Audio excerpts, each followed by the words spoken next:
నమస్తే, నా పేరు తేజస్విని. బీసీఎన్ న్యూస్ కి స్వాగతం. ముందుగా ముఖ్యాంశాలు.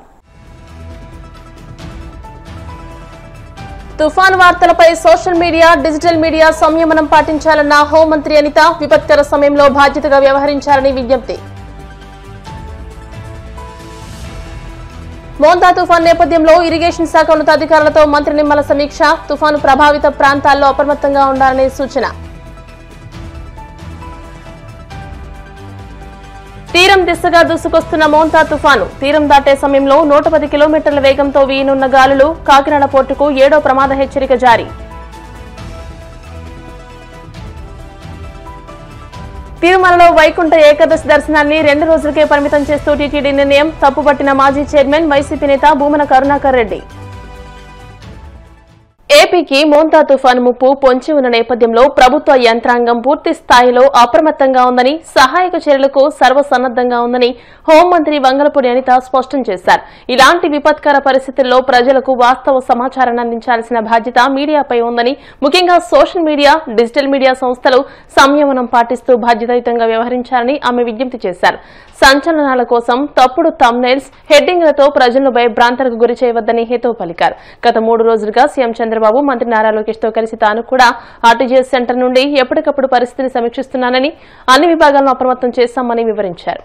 మోంతా తుఫాన్ పట్ల ప్రజలందరినీ కూడా రాష్ట్ర ప్రభుత్వం అప్రమత్తం చేయడం జరిగింది. అందరి కలెక్టర్స్ కి, అదేవిధంగా ఎస్పీస్ కి ఇన్స్ట్రక్షన్స్ కూడా ఇవ్వడం జరిగింది. ఈ టైం కి ఎన్డీఆర్ఎఫ్ టీంలు, ఎస్డీఆర్ఎఫ్ టీమ్స్ కూడా ఓవరాల్ గా అన్ని ప్లేసెస్ కి కూడా చేరుకోవడం కూడా జరిగింది. ఎన్డీఆర్ఎఫ్ టీమ్స్ ఉన్న 13 టీంలతో పాటు ఇంకొక 3 టీంలు ఎక్స్ట్రా కూడా ఈ రోజు రాష్ట్ర ప్రభుత్వానికి ఇక్కడికి రావడం జరిగింది. వీటితో పాటు అన్ని తుఫాన్ షెల్టర్స్ ని, అదేవిధంగా ఎక్కడెక్కడైతే చిన్నపిల్లల తల్లులు ఉన్నారో, చంటి పిల్లలు ఉన్నారో వాళ్ళందరినీ కూడా సురక్షిత ప్రాంతాలకు తరలించడం, సివిల్ సప్లైస్ డిపార్ట్మెంట్ దగ్గర నుంచి నిత్యావసర వస్తువులన్నీ కూడా ఆయా ప్లేస్ కి తరలించడం అవన్నీ కూడా జరిగినాయి. ఓవరాల్ గా కలెక్టర్స్ దగ్గర నుంచి, ఎస్పీస్ దగ్గర నుంచి రాష్ట్ర ప్రభుత్వ యంత్రాంగం అంతా కూడా విఆర్ఓ, విఆర్ఏ స్థాయి వరకు ప్రతి ఒక్కరు కూడా, గ్రామ సచివాలయ సిబ్బంది అందరూ కూడా అలర్ట్ గా ఉన్నారు. కాబట్టి ప్రజలు భయాందోళనకు గురి కాకుండా ప్రజలు ప్రభుత్వానికి సహకరించాల్సిందిగా మనస్ఫూర్తిగా నేను కోరుకుంటున్నానండి. తుఫాన్ ఏదైతే ఉందో ఇది రేపటికి కొంచెం బలపడే అవకాశం ఉంది. రేపు సాయంత్రం నుంచి నైట్ మిడ్ లో ఏదో ఒక టైంలో మనకి తీరం కూడా దాటే పరిస్థితి ఉంది. యాజ్ ఆఫ్ నౌ ఇప్పుడు కాకినాడ దగ్గర తీరం దాటే పరిస్థితి ఉందని చెప్పేసి మనకందరికీ కూడా ఇన్ఫర్మేషన్ వచ్చింది. సో దట్ దానికి బేస్ చేసుకుని ఈ రోజు రాష్ట్ర ప్రభుత్వ యంత్రాంగం అంతా కూడా అలర్ట్ గా ఉంది. నేను మళ్ళీ కోరుకుంటున్నా, మత్స్యకారులు ఈ టైంకి ఎవరు కూడా సముద్రానికి వెళ్లొద్దని చెప్పడం జరిగింది. వెళ్లిన వాళ్ళందరూ కూడా సురక్షితంగా ఆల్రెడీ తిరిగి వచ్చేసిన ఇన్ఫర్మేషన్ కూడా మా దగ్గర ఉంది. సముద్ర తీరానికి దగ్గరగా ఉన్న విలేజెస్ ని స్పెషల్ గా ఫోకస్ చేసుకోవడం, అదేవిధంగా ఎఫెక్ట్ ఎక్కువగా ఉన్న మండలాలను కూడా స్పెషల్ గా ఫోకస్ చేసుకుని ఆల్రెడీ ఇప్పటికే జిల్లాలకి స్పెషల్ ఆఫీసర్స్ ని, నోడల్ ఆఫీసర్స్ ని కూడా ఐఏఎస్ ఆఫీసర్లు ఎక్స్ట్రాగా వేయడం కూడా జరిగింది. వాళ్ళందరి పర్యవేక్షణలో ఈ రోజు తుఫాను ప్రభావిత ప్రాంతాలు గానీ, తుఫాను ప్రభావాన్ని గానీ తట్టుకునే విధంగా ఈ రోజు రాష్ట్ర ప్రభుత్వం అంతా కూడా సన్నద్దమైంది. దీనికి ప్రజలు కూడా సహకరించాల్సిందిగా మరొకసారి కోరుకుంటున్నాను. మోంతా తుఫాన్ నేపథ్యంలో ఇరిగేషన్ శాఖ ఉన్నతాధికారులతో జలవనరుల శాఖ మంత్రి నిమ్మల రామానాయుడు ఏపీ సచివాలయంలో వీడియో కాన్ఫరెన్స్ ద్వారా సమీక్షా సమావేశం నిర్వహించారు. ఈ సమీక్షకి KADA special commissioner Prashanti, irrigation adviser Venkateswararao, ENC Narasimhamurthy, సీఈలు, ఎస్ఈలు, ఈఈలు, ఇతర ఉన్నతాధికారులు హాజరయ్యారు. ఈ సందర్భంగా అధికారులకి తుఫాన్ నేపథ్యంలో చేపట్టాల్సిన చర్యలపై మంత్రి నిమ్మల దిశానిర్దేశం చేశారు. తుఫాను ప్రభావిత ప్రాంతాల్లో సీఈ స్థాయి నుండి క్షేత్రస్థాయి సిబ్బంది వరకు ప్రతి ఒక్కరూ హెడ్ క్వార్టర్స్ లో అందుబాటులో ఉండాలని ఆదేశాలు జారీ చేశారు. గేట్లు, స్యూయిజ్లు సక్రమంగా పనిచేస్తున్నాయో లేదో వెంటనే తనిఖీ చేయాలని సూచించారు. మోంతా తుఫాన్ ప్రభావాన్ని దృష్టిలో పెట్టుకుని irrigation department special chief secretary, మన ఇరిగేషన్ అడ్వైజర్, ఇరిగేషన్ ఈఎన్సీ, కడా కమిషనర్ ప్రశాంతి గారు, ఇతర ఉన్నతాధికారులతో కలిసి TE, SE, EE, DE, AE level వరకు కూడా ఈరోజు కాన్ఫరెన్స్ తీసుకోవడం జరిగింది. అందులో ముఖ్యంగా ఏదైతే ఈ యొక్క తుఫానుకు సంబంధించినటువంటి ప్రభావిత జిల్లాలు, ప్రభావిత ప్రాంతాలు ఏవైతే ఉన్నాయో వాటి మీద ప్రత్యేకమైనటువంటి దృష్టి పెట్టి, అందులో ముఖ్యంగా ఎవరైతే ఈ యొక్క ఇరిగేషన్ సంబంధించిన అధికారులు ఎవరైతే ఉన్నారో వాళ్ళందరూ కూడా ఈ యొక్క తుఫాన్ ప్రభావం దృష్ట్యా 24 గంటలు కూడా హెడ్ క్వార్టర్లో ఉండి ఎప్పటికప్పుడు సమీక్షించుకుంటూ ఉండాలని చెప్పేసి స్పష్టంగా వాళ్ళకు ఆదేశించడం కానీ, అదేవిధంగా ఏదైతే చెరువులు కానీ, కాలువలు కానీ, డ్రైన్స్ కానీ, రిజర్వాయర్స్ కానీ ఏవైతే ఉన్నాయో ఎప్పటికప్పుడు పొంగకుండా చూసుకోవడంతో పాటుగా ఎక్కడైనా గండ్లు పడినా వెంటనే వాటిని పునర్నిర్మాణం చేసేటువంటి విధంగా, దానికి తగిన విధంగా ముందు జాగ్రత్తగానే ఎక్కడికక్కడ శాండ్ బ్యాగ్స్ కానీ, సర్వీ బాధలు కానీ దానికి కావాల్సినటువంటి ఫ్లడ్ మెటీరియల్ ఏదైతే ఉందో దాన్ని ముందుగానే సమకూర్చుకోమని చెప్పడం జరిగింది. ఆ బుడమేరు ఈ ఛానల్ని కూడా ఎప్పటికప్పుడు అబ్జర్వేషన్ చేసుకుంటూ అవసరమైతే ఆ యొక్క బుడమేరుకు సంబంధించినటువంటి వెలగలేరు రెగ్యులేటర్ దగ్గర నుంచి వెలికేపాడు యూటీ వరకు అంటే విజయవాడ పట్టణ పరిధిలో ఉన్నటువంటి ప్రాంతం అంతా కూడా ఎక్కడ కూడా ప్రవాహ వేగానికి ఎటువంటి అడ్డంకులు లేకుండా చూసుకోమని చెప్పేసి కూడా సంబంధిత సిఈకి కానీ గత అనుభవాల దృష్ట్యా ఒక ఎర్ర కాలువ కానీ ఒక ఎన్ముదరు డ్రైన్ కానీ ఒక బురద కాలువ కానీ ఒక రైవాడ కానీ ఒక ఏలేరు రిజర్వాయర్ కానీ ఇటువంటి ఫ్లాష్ ఫ్లడ్స్ వచ్చేటువంటి అవకాశం ఏవైతే ఉన్నాయో వాటిని అన్నింటినీ కూడా స్పెషల్గా మనం దృష్టి పెట్టి వాటిని ఎప్పటికప్పుడు మానిటరింగ్ చేసుకోవాల్సినటువంటి అవసరం ఉంది. ఖచ్చితంగా ఎక్కడ కూడా ఎటువంటి ప్రాణ నష్టం ఆస్తి నష్టం జరగకుండా ఎక్కడైనా సరే దిగువకు నీరు వదలవలసినటువంటి పరిస్థితి వస్తే ఆ క్రింది గ్రామాలకు క్రింది దిగువ ప్రాంతాలకు కూడా ఇంటిమేట్ కూడా చేసి తగు జాగ్రత్తలు తీసుకోవాలని ఎప్పుడు కూడా సూచించడం జరిగింది.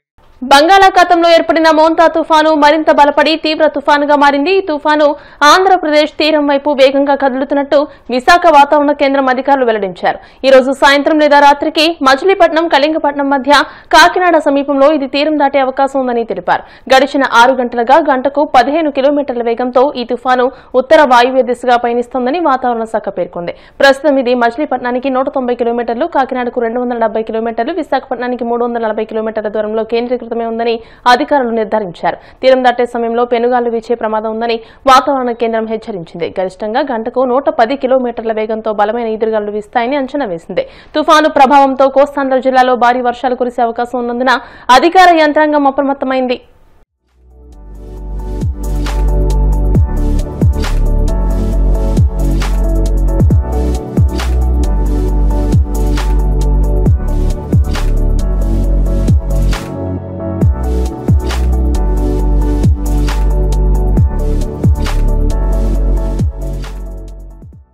తిరుమలలో వైకుంఠ ఏకాదశి దర్శనాన్ని 2 రోజులకే పరిమితం చేస్తూ టీటీడీ తీసుకున్న నిర్ణయాన్ని మాజీ చైర్మన్ వైసీపీ తిరుపతి, చిత్తూరు జిల్లాల అధ్యక్షుడు భూమన కరుణాకర్ రెడ్డి తప్పుపట్టారు. గత వైసీపీ హయాంలో వైకుంఠ ఏకాదశి దర్శనాన్ని 26 మంది పీఠాధిపతుల ఆగమ సలహాల మేరకు 10 రోజుల దర్శనం ఏర్పాటు చేస్తే ఇప్పుడు దాన్ని 2 రోజులకే పరిమితం చేస్తూ నిర్ణయం తీసుకోవడం సరైంది కాదని అన్నారు. ఆ రోజు పీఠాధిపతులు ఇచ్చిన సూచనలు ఇప్పుడు ఎలా తప్పవుతుందని ప్రశ్నించారు. మొత్తం 32 మంది ప్రముఖులతో చర్చించిన తర్వాతనే వైకుంఠ ఏకాదశి ద్వార దర్శనం 10 రోజుల పాటు ఉండే ఏర్పాటు చేస్తామని అన్నారు.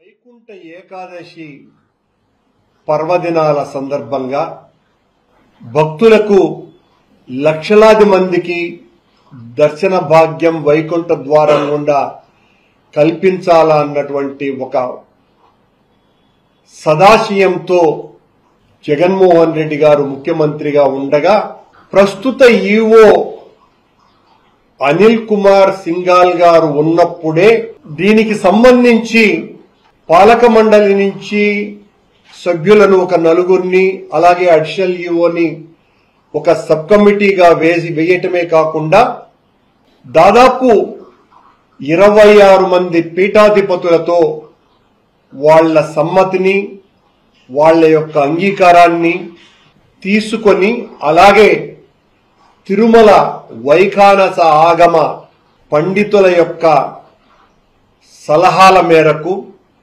పెద్దజీయర్ గారు ఇచ్చినటువంటి సూచనల మేరకు దాదాపు 32 మంది ప్రముఖులు వైకుంఠ ద్వార దర్శనం 10 రోజుల పాటు ఉంటే చాలా మంచిదని, అది ఆగమయుక్తమన్నది అని దివ్య దేశాలలో రెండవదిగా పేర్గాంచిన శ్రీరంగం తరువాత తిరుమలలో ఈ సాంప్రదాయం పూర్వకాలాన ఉండినదని, కాలక్రమంలో అది వైకుంఠ ఏకాదశికే పరిమితమైతే ఆ తర్వాత ద్వాదశి రోజున కూడా వైకుంఠ ద్వారాలు తెరిచేటువంటి పరిస్థితి వచ్చినది అంటూ ఈ ఆలోచన 10 రోజుల పాటు వైకుంఠ ద్వారాలు తెరిచేటువంటి ఆలోచన అత్యంత శ్రేయస్కరమే కాకుండా సామాన్య భక్తులకు 10 రోజుల పాటు